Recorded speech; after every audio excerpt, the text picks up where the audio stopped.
Un refugio rocoso en el desierto de Libia. Un lugar donde se produjo un descubrimiento sin precedentes, la momia de un pequeño niño.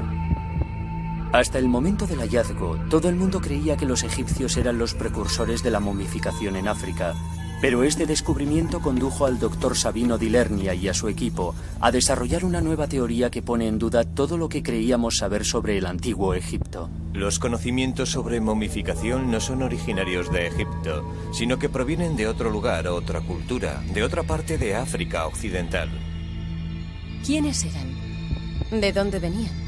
¿Cómo lograron alcanzar tan elevado nivel en técnicas de momificación en una época tan primitiva? ¿Un pueblo desconocido momificaba a sus muertos mucho antes de que lo hicieran los egipcios? Este niño ha sido la clave para descubrirnos una cultura africana perdida desde hace mucho tiempo.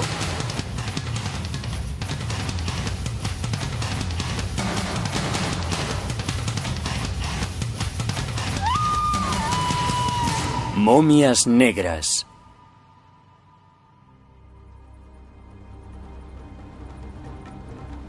El Sáhara es el mayor desierto del mundo. Es también uno de los lugares más calurosos del planeta y también uno de los más lejanos. El arqueólogo italiano Dr. Sabino di Lernia de la Universidad de Roma ha estado conduciendo durante 2 días.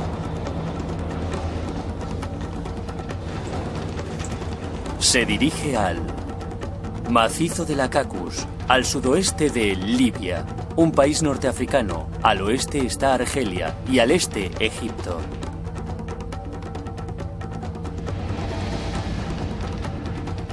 Este inhóspito lugar, inhabitable para casi todos los humanos, excepto por un grupo de tuaregs nómadas, fue hace mucho tiempo el hogar de una familia que momificó a su hijo.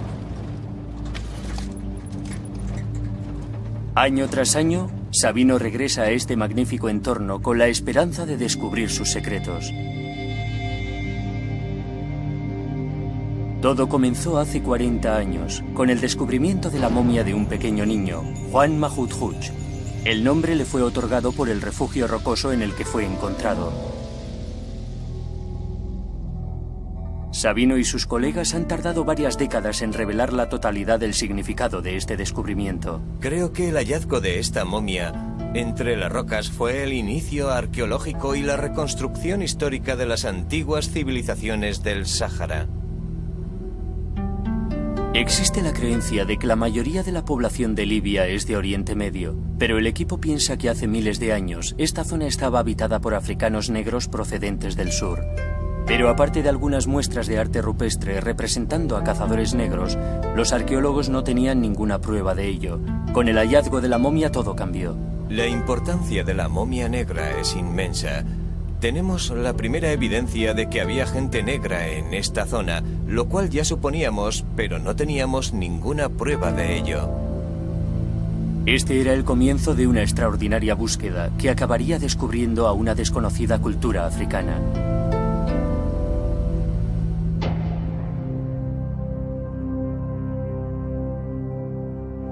El refugio rocoso de Juan Mahudhuch es un lugar sencillo, un saliente con la anchura justa para proporcionar una sombra del sol de mediodía. Sabino ha regresado a este refugio para encontrarse con el tuareg Ramadoni, que fue testigo del descubrimiento de la momia. Se centran en una zona pequeña, el lugar donde el predecesor de Sabino, el Dr. Mori, descubrió la momia. Estaba a la vista porque la erosión natural de la roca había descubierto una parte y tenemos que medir el lugar exacto donde apareció la momia envuelta, que debería ser justo aquí. Cuando el pequeño saco vio la luz, nadie estaba preparado para lo que contenía. Abrieron el saco y encontraron dentro a una momia. Fue realmente increíble. Poco después de su muerte, este niño fue colocado en posición fetal, después embalsamado y colocado en un saco de piel de antílope. El saco fue aislado por una capa de hojas. Esta meticulosa preparación protegió su pequeño cuerpo de los elementos externos durante los siguientes 5.500 años. El arqueólogo italiano supo que había encontrado una prueba importante.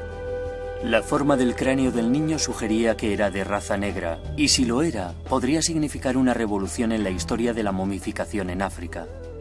Necesitaban asegurarse.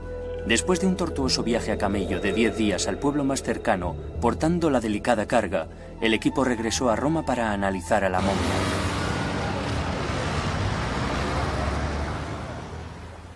El doctor Giorgio Manzi de la Universidad de Roma es uno de los principales expertos del mundo en restos humanos de Libia, y su departamento alardea de poseer una impresionante colección de cráneos libios. La razón por la que los miembros del equipo italiano de los años 50 dedujeron que el niño era de raza negra, un niño negro, es principalmente por la constitución de su cara, en concreto por la longitud de aquí, de la raíz de su nariz, y también de aquí. Este desplazamiento hacia adelante de su mandíbula. Los dientes de la momia también revelaron la edad del niño a su muerte. Cuando el equipo italiano examinó por primera vez al niño Mahmoud Hooch, le miraron los dientes y descubrieron que era muy joven. Era fácil determinar su edad exacta mirando los dientes que todavía salían del hueso y los alvéolos a través de los rayos X. El equipo estableció que Juan Mahmoud Hooch era negro y tenía 2 años y medio de edad cuando murió. Pero lo que resultó ser asombroso fueron los resultados del carbono 14. Juan Mahmoud Hooch tenía 5.600 años de antigüedad. Esto lo convertía en la momia más antigua jamás encontrada en África. Pero, ¿cuál era su procedencia? ¿Quién había momificado a este niño 1000 años antes de que supuestamente los egipcios inventasen la momificación en África?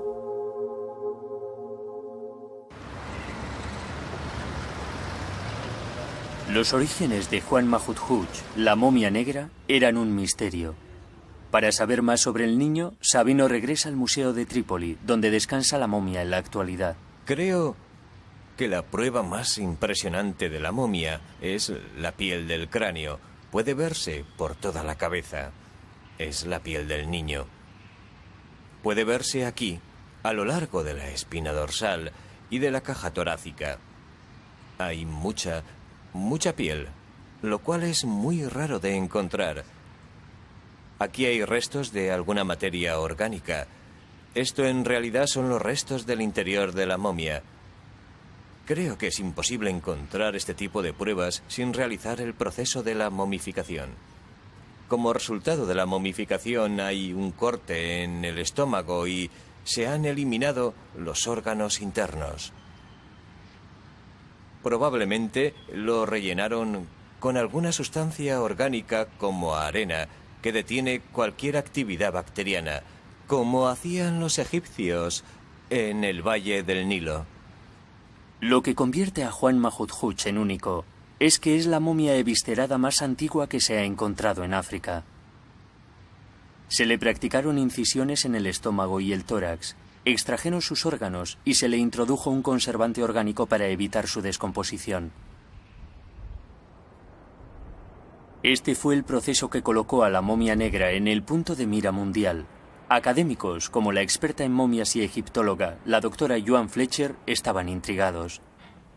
La primera vez que me interesé por la momia negra fue hace unos 15 años, con la publicación de un gran estudio sobre la momificación en el mundo. El interés que provoca la momia negra radica en el hecho de que está eviscerada. Los órganos internos han sido extraídos de su pecho, del tórax y, por supuesto, del abdomen. ¿Y por qué esta forma tan sofisticada de eviscerar es, en esencia, el método más temprano de momificación completa hallado en África? Evidentemente, es muy interesante que todo el mundo vea a Egipto como cuna de la momificación, cuando, de hecho, según la antigüedad de la momia negra, no había en Egipto nada parecido por aquella época.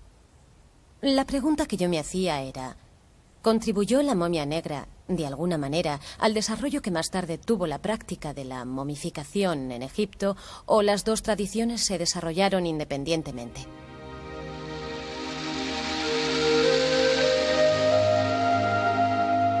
La tradición popular nos indica que Egipto es la única civilización milenaria de África.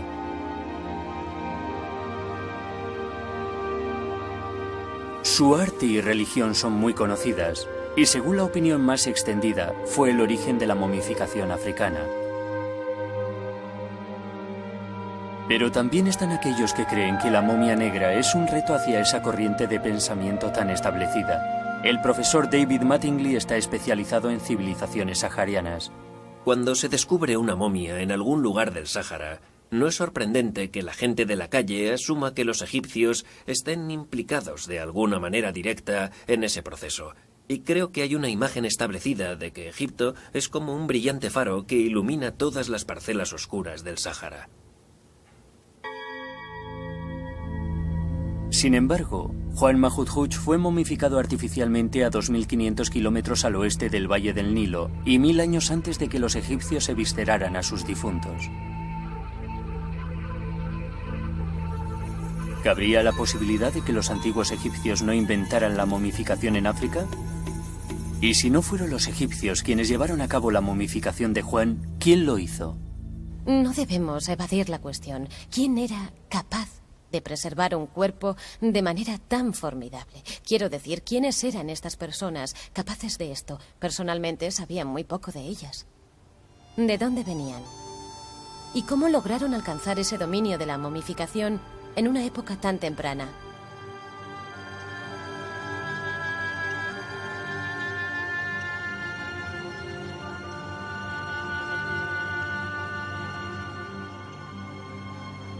Sabino di Lernia ha estado investigando sobre Juan Mahmud y su pueblo durante los últimos 12 años.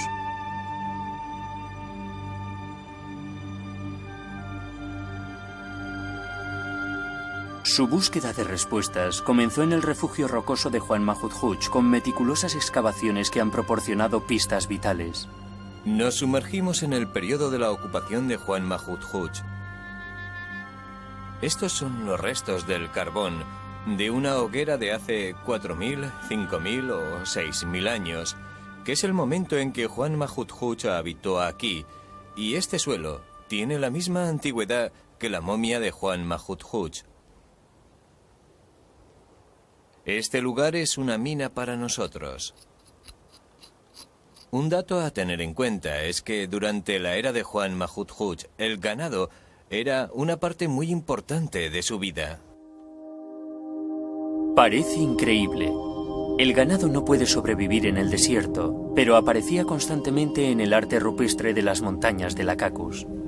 Más del 50% de las pinturas halladas del periodo de Juan Mahmud representan imágenes de reses, lo cual explica la importancia de este animal hace 6.000 años.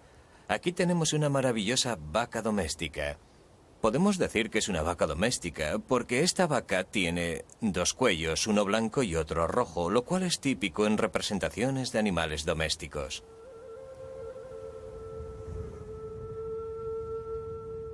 Vacas y cabras. Es evidente que el pueblo de Juan Mahmud se dedicaba al pastoreo, pero ¿cómo podían sobrevivir en este desierto? Los restos hallados de una simple planta proporcionaron la primera pista. El hogar de Juan Mahmud era hace años muy diferente. Encontramos restos de polen de la planta de tef existentes en la era de Juan Mahmud, hace más de 5.000 o 5.500 años. Estas plantas crecieron aquí, pero requieren una gran cantidad de agua.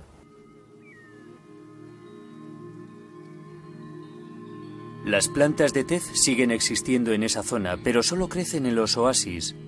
Era casi imposible imaginárselo. Pero, ¿era creíble la idea de que este lugar fuese alguna vez un vergel?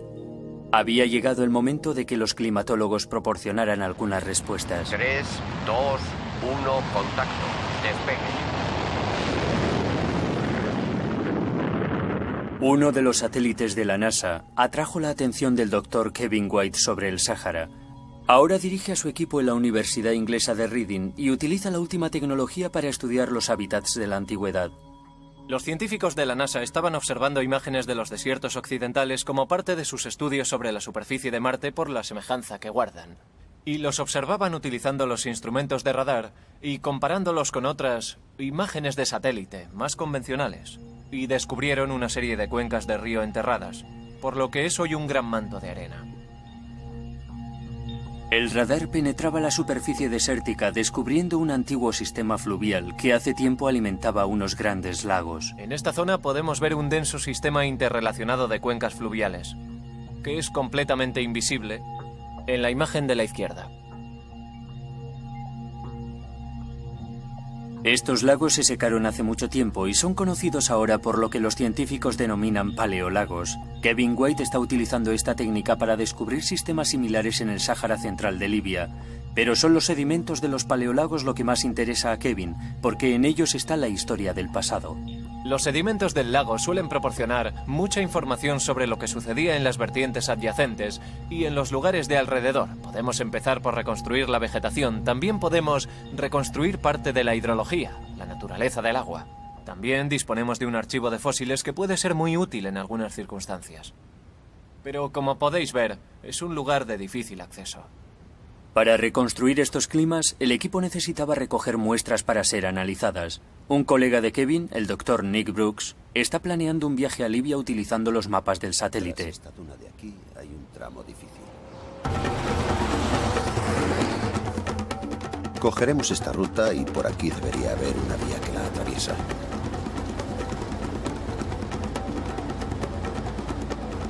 Esta superficie es fácil.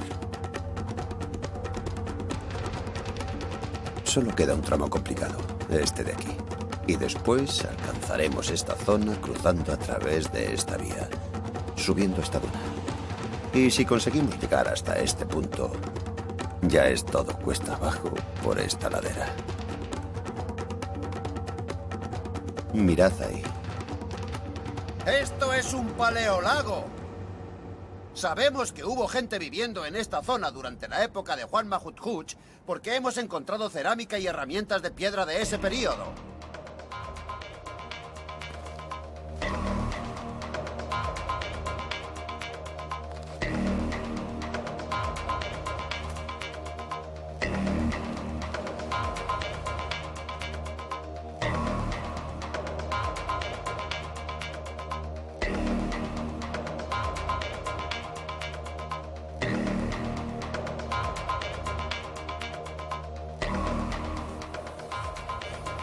Lo que en realidad estoy buscando son restos orgánicos de los depósitos de los lagos para poder datarlos mediante la prueba del carbono 14.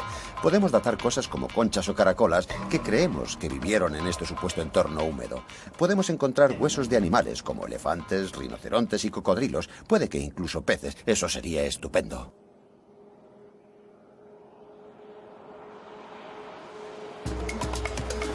Seguiremos esa ruta. Nick y Sabino son colegas. Se dirigen hacia el lecho de un río seco que está a unas horas del refugio donde encontraron a Juan Mahmud. Es posible que las pruebas que encuentren en este lugar sean la evidencia de que esta zona fue una vez muy distinta. ¿Cuál es de todos los grabados tu favorito? De todos los grabados que hay en Wadi Martin Durch. ¿Mi favorito? Sí. Son esas figuras que parecen becerros. Sí. Son extraordinarios. Sí, la verdad es que son increíbles. Sí.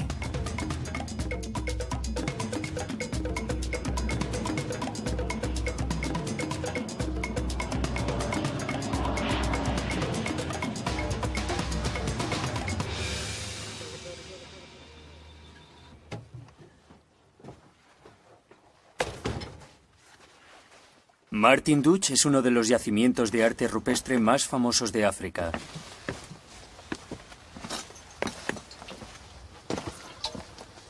Aquí se puede apreciar un rinoceronte, boca abajo, con dos figuras humanas y también algo parecido a un buey.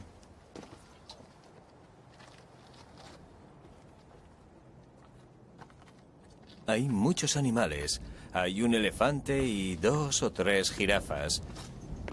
Y hay muchos detalles. Sí, es bastante complejo.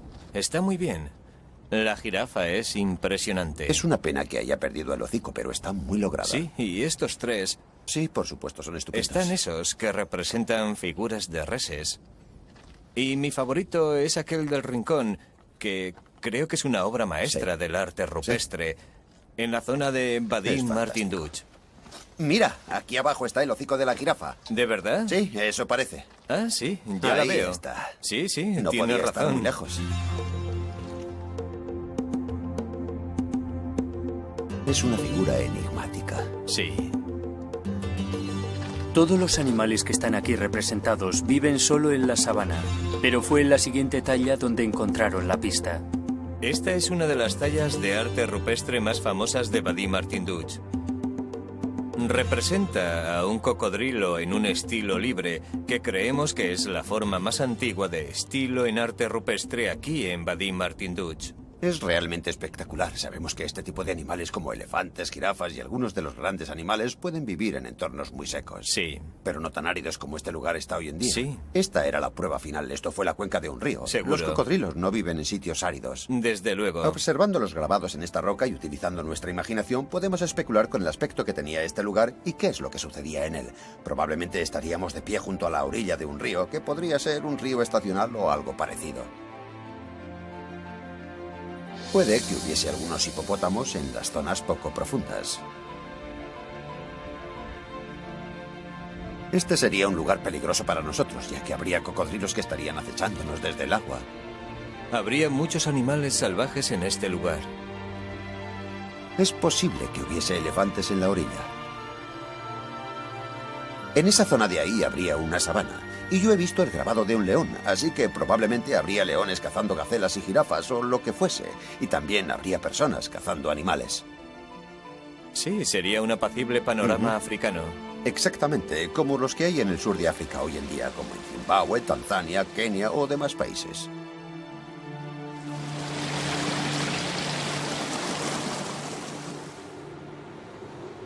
En el Sáhara que conocemos hoy, ese jardín del Edén de la época de Juan Mahmud Hooch solo existe en nuestra imaginación.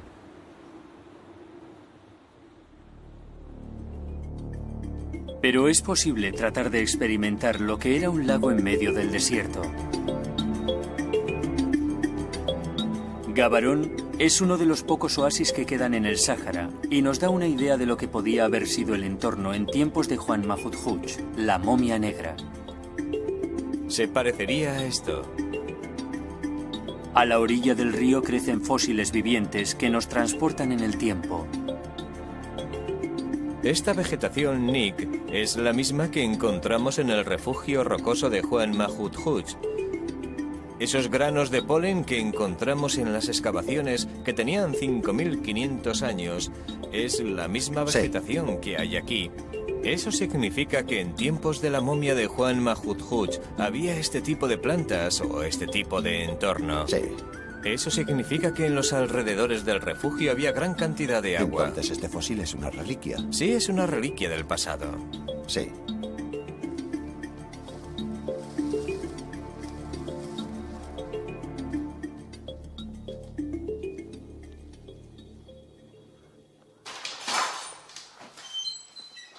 El doctor Nick Brooks regresa a Reading. El análisis del clima en esa época le ha proporcionado a Kevin suficiente información para reproducir un modelo medioambiental de hace 10.000 años. Déjame terminar con este pequeño paisaje de aquí y te enseño lo que tenemos. Es muy emocionante. Muy bien, vamos a ver. El lago está reproducido de acuerdo con los datos que tenemos. Nos sumergimos en las arenas profundas que hay aquí. Es más fácil volar que conducir sobre él. Y aquí es mucho más rápido. El modelo nos traslada del árido presente a los tiempos de Juan Mahmud Hooch, cuando el clima del Sáhara era totalmente distinto, cubriendo sus dunas con vegetación y convirtiendo sus valles en lagos.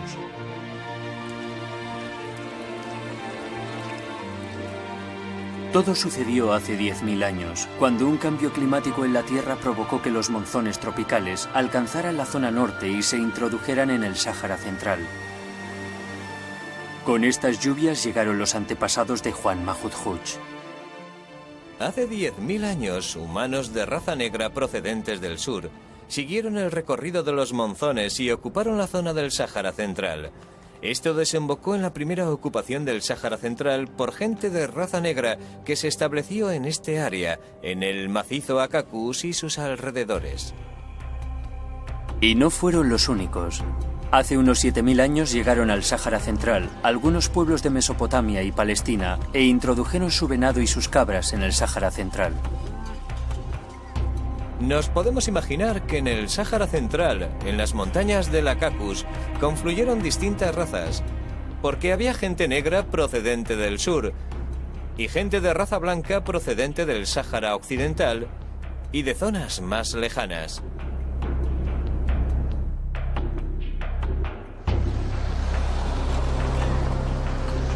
Hoy en día podemos apreciar en Libia el legado de esta mezcla.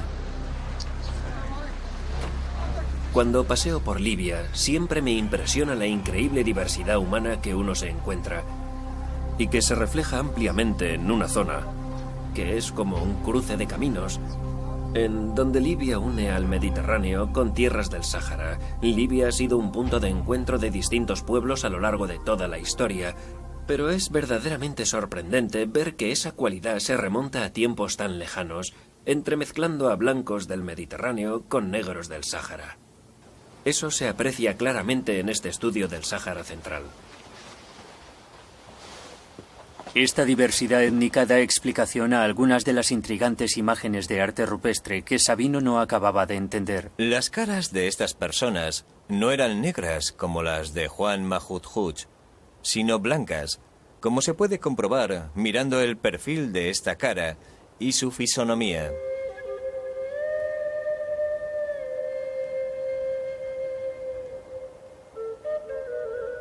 Fue esta cultura multirracial la que momificó a Juan Mahmud, pero ¿en qué tipo de sociedad vivía este niño?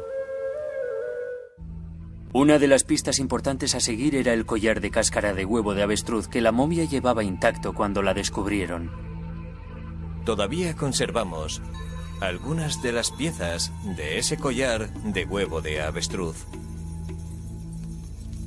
En las civilizaciones antiguas, la inclusión de bienes sepulcrales indicaba la realización de un ritual y ceremonia, y el proceso de momificación sugería algo más.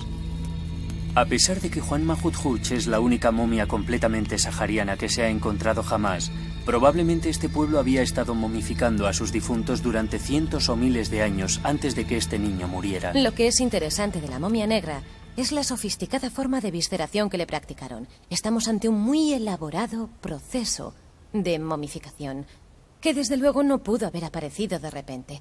Evidentemente, las momias negras son el resultado de un desarrollo muy complejo que emplea técnicas altamente especializadas. ¿Momificaron a Juan Mahmud porque era alguien especial?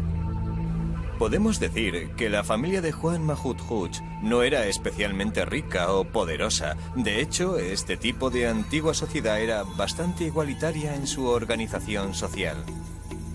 El hecho de que haya sido momificado un niño tan pequeño, empleando tanto cuidado y atención, nos sugiere que en esta sociedad no se juzgaba a sus individuos por sus logros o méritos personales. Por lo tanto, sus gentes momificaban a aquellos miembros de la sociedad que con frecuencia eran considerados los menos importantes, como por ejemplo los niños, con la esperanza de que volvieran a vivir una vida de ultratumba. Y creo que eso nos dice mucho de estas personas. Este acto conlleva mucha compasión y amor. Lo evidencia el deseo de que este proceso mantenga al niño difunto cerca de ellos para toda la eternidad. Pero fue la fecha en la que Juan Mahmud fue momificado la que planteó la cuestión. ¿Empezó la momificación africana aquí, en el Sáhara Central? Hemos comprobado que en este lugar vivían los que realizaron la momificación más antigua de África, de unos 5.000 años de antigüedad, y que al menos es 1.000 años más antigua que las momias egipcias. Esto quiere decir que el proceso de momificación, los conocimientos sobre la momificación, no nacieron en Egipto, y aquí tenemos las primeras pruebas.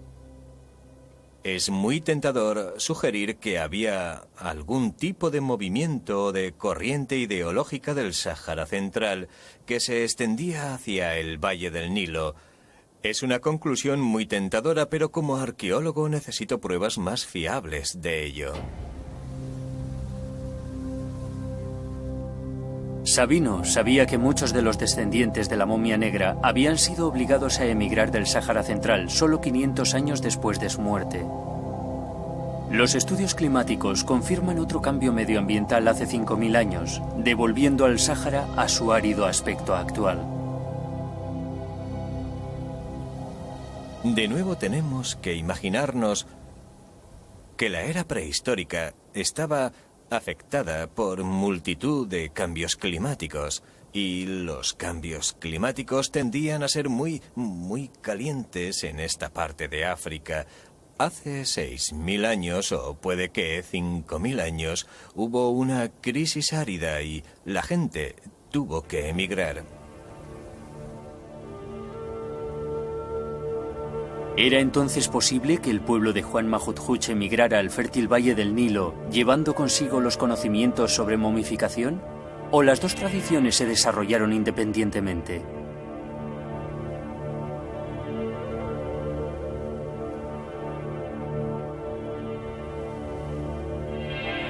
La búsqueda de más pruebas condujo a Sabino a explorar todo el Sáhara libanés.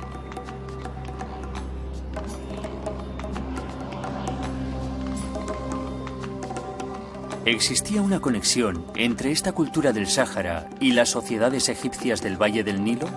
Y lo más intrigante era si había otras innovaciones procedentes del Sáhara que hubieran influido en el antiguo Egipto. La investigación llevó años, pero finalmente encontró la primera pista.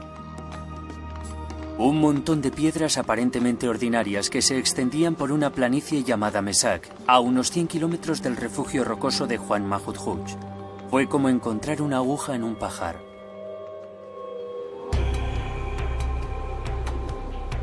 Sabino tropezó con el misterioso monumento que atestiguaba que el ganado tenía un gran significado en los rituales de los pueblos del Sáhara. Esto implicaba un sacrificio sangriento, y aquí estaba la prueba de ello. Encontramos este grabado representando al venado, y cuando lo descubrí, algo me dijo que probablemente este monumento tenía algo que ver con el culto animal. Así que decidí excavar en este lugar y encontramos huesos de vacas y carbón. Era la primera prueba sólida, una prueba arqueológica de que existía un tipo de ritual conectado al culto del ganado. Los huesos encontrados databan de la misma época que Juan Mahudhuch y estaban enterrados en un monumento de piedras circular de unos 3 metros de diámetro y contenía piezas de cerámica como ofrendas rituales. Los descubrimientos en Libia de las zonas rituales donde las culturas saharianas sacrificaban reses sagradas me recuerda a las prácticas que más tarde se darían en el Egipto faraónico, donde encontramos que el ganado era sacrificado en rituales dentro de los templos y era ofrecido a los dioses habitualmente en forma de ofrendas sagradas. Pero también se ofrecían en los cultos funerarios, cuando a las momias humanas se les daba finalmente sepultura. El momento álgido de un ritual funerario era cuando se ofrecía la pata delantera de una vaca al difunto. Y mientras todavía bombeaba sangre, se ponía en la boca de la momia con la intención de transferirle la vida que pudiese quedar palpitante en este miembro amputado. La intención de este ritual era transferir vida al difunto con la esperanza, el ardiente deseo de que esta persona pudiera vivir una vida después de la muerte. El ganado tenía la función de transmitir un poder sagrado, un conocimiento sagrado o, si lo prefiere, sagrada energía a los humanos muertos. Aquí se da lugar una relación simbiótica entre humanos y animales que está muy latente en el Egipto faraónico y que, como estamos viendo, también estaba muy latente en las culturas del Sáhara Occidental. Por lo tanto, el concepto egipcio de que los animales proporcionaban un puente entre los humanos y los dioses no era nuevo. De hecho, el culto a las reses ha estado presente en el Sáhara Central miles de años antes de que alcanzara su cenit en el Valle del Nilo. Es muy tentador sugerir que existe un tipo de relación entre esta evidencia cultural de gran relevancia sobre el culto al ganado en el Sáhara y el florecimiento del culto animal en la ideología egipcia. Creo que esto es bastante probable.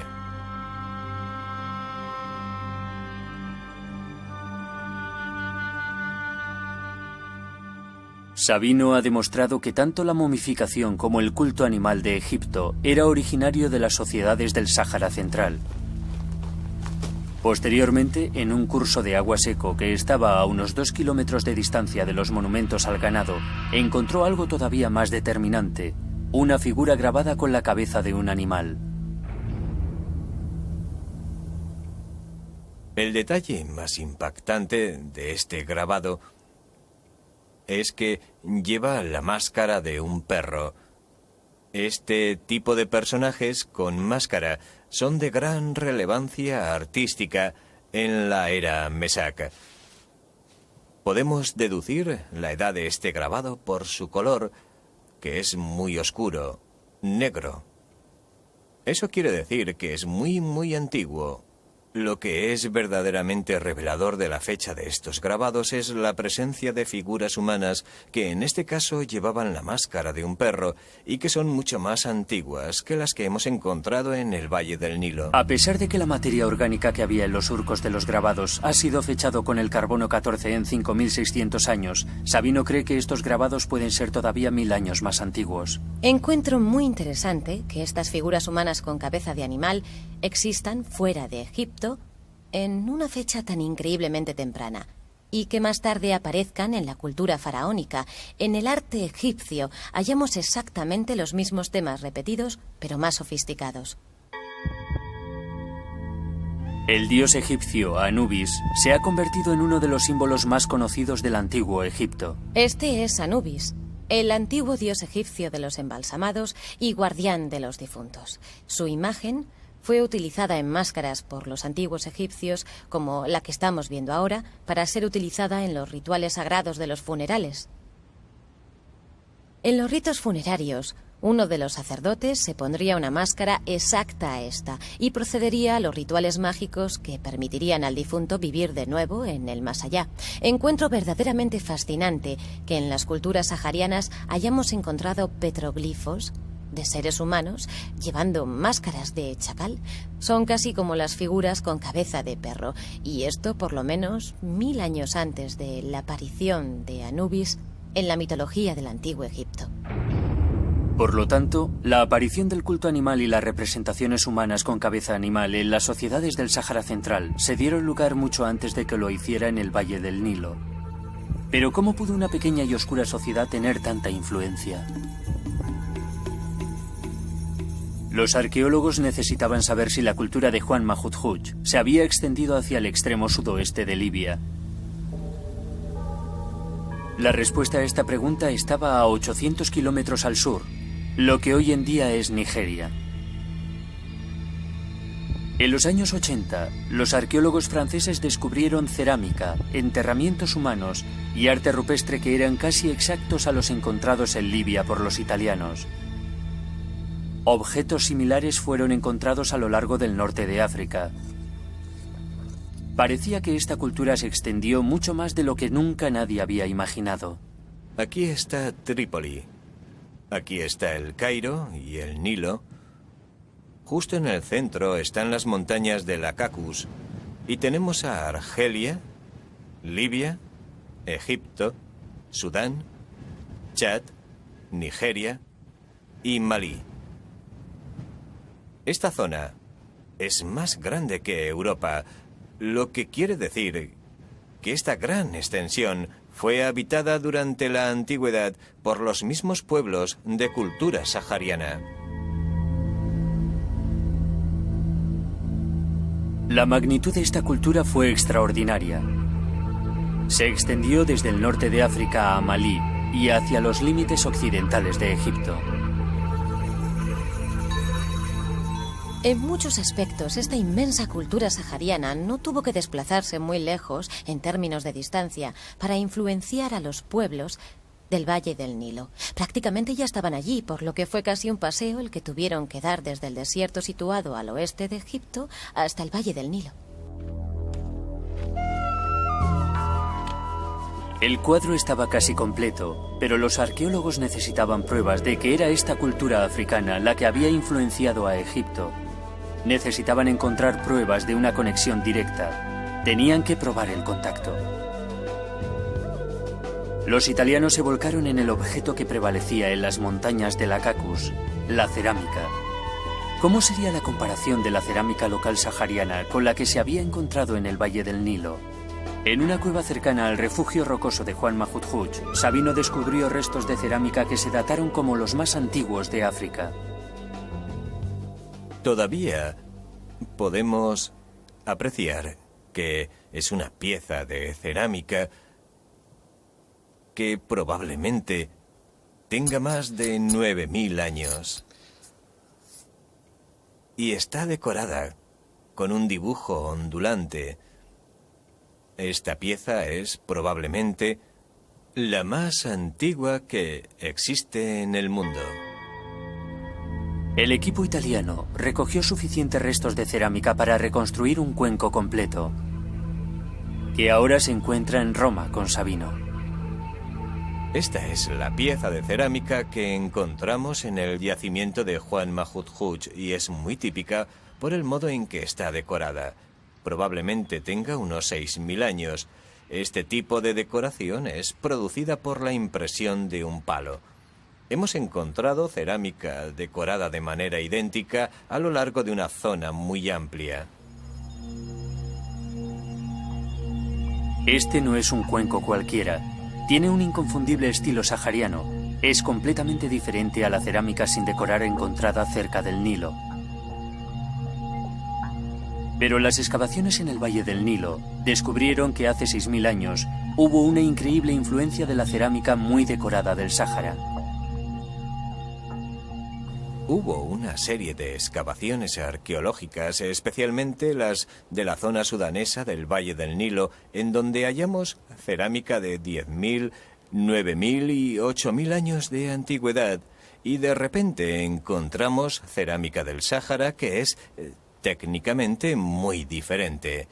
Lo cual quiere decir que estos pueblos, o desde mi punto de vista, la comunicación de sus tendencias culturales llegó hasta la zona del sur del Valle del Nilo hace unos 6000 años. ¿Era esta la pieza final del rompecabezas? ¿Habían dado los arqueólogos con la prueba definitiva de que esta cultura sahariana había extendido su influencia por el Valle del Nilo? Y si fue así, ¿cómo sucedió? ¿Qué fue de estas gentes? A pesar de su influencia y sofisticación, ha desaparecido casi cualquier rastro de esta cultura sahariana. Es como si toda su historia hubiese sido literalmente enterrada por las arenas del desierto del Sáhara.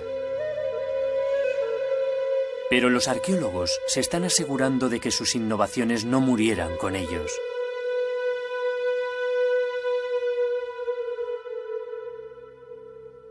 Se ha relacionado el patrimonio del antiguo Egipto en el Sáhara Central con multitud de influencias durante los últimos 10.000 años.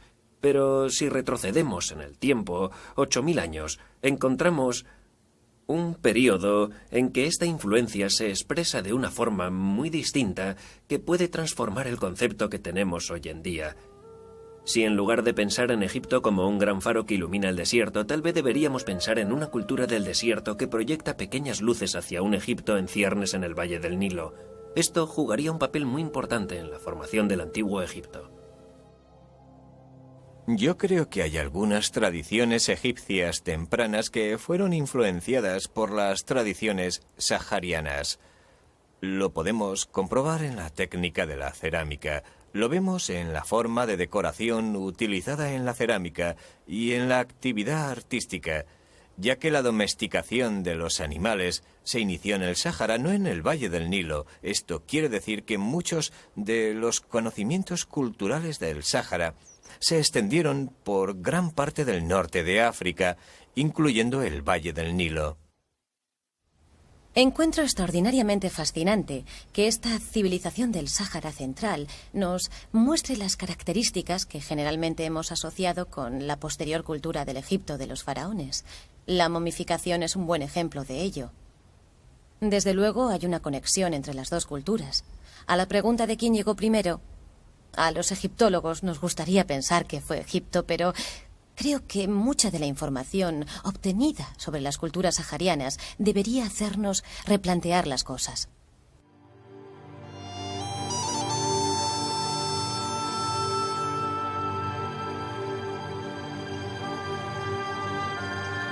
Juan Mahut Hutch fue un niño de 2 años y medio que vivió con su familia en las montañas de Lacacus hace más de 5.500 años. Vivió en una sabana fértil y próspera, pero aún así murió antes de alcanzar los 3 años. Su familia formó parte de una cultura que desarrolló rituales tan sofisticados como la momificación. A Juan Mahut Hutch se le dio un entierro espléndido. Era un pueblo subsahariano de africanos que accidentalmente le dieron al mundo la momia negra más antigua que se haya encontrado jamás.